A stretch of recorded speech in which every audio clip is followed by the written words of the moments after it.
Management software জিগডিল থেকে চলে আসলাম আরও একটা ভিডিওতে নতুন একটা ফিচার সম্পর্কে কিছু বার্তা দিতে। তো আমরা যে নতুন ফিচারটা নিয়ে আসছি সেটা হচ্ছে আপনি পণ্যের যে কোনো দিনের স্টক রিপোর্ট প্রিন্ট করতে পারবেন। যদি আমি এখানে আপনাকে সরাসরি দেখাই তাহলে আমরা চলে যাব পণ্য তালিকা পেজে। যাওয়ার পরে এখান থেকে আমরা প্রিন্টে ক্লিক করব। প্রিন্টে ক্লিক করার পরে আমরা এখান থেকে যে কোনো একটা কোম্পানি সিলেক্ট করব। কোম্পানি সিলেক্ট করার পরে এখান থেকে আমরা একটা কোম্পানি সিলেক্ট করি। জি, এইটাই থাক। প্রিন্টে ক্লিক করব। প্রিন্টে ক্লিক করার পরে আমরা এখানে দেখতে পাচ্ছি তারিখ নির্বাচন করুন নামে একটা নতুন সিস্টেম যুক্ত হয়েছে। এখান থেকে আপনি যেই তারিখে ঠিক সেই তারিখে কত টাকার স্টক ছিল, সেই তারিখের পণ্যের মূল্য অনুযায়ী টোটাল স্টক ভ্যালু কত তা আপনি এখানে প্রিন্ট করতে পারবেন। এখান থেকে ক্লিক করে আপনি যে কোনো তারিখ সিলেক্ট করতে পারবেন।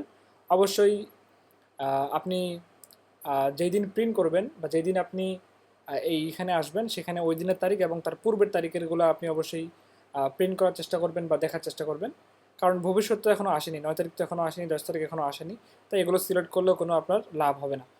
তো এখান থেকে আমি 8 তারিখ সিলেক্ট করা আছে, অর্থাৎ আজকের তারিখটা সিলেক্ট করা আছে। এখন আমি একটু নিচের দিকে আসি। আমাদের বর্তমান টোটাল স্টক ভ্যালু হচ্ছে 44,80,000। দুঃখিত, এটা এটা আমাদের আসলে আমরা স্টক মেনটেন করি না দেখে এখানে দেখাচ্ছি। এটা জাস্ট আপনাদেরকে দেখানোর জন্য আমি একটু বলি যে শেষের সংখ্যাটা হচ্ছে আমাদের 48,11। এখন যদি আমি আমাদের 1 তারিখের স্টক দেখতে চাই তাহলে আমাদের এখানে কি 48,11 আছে?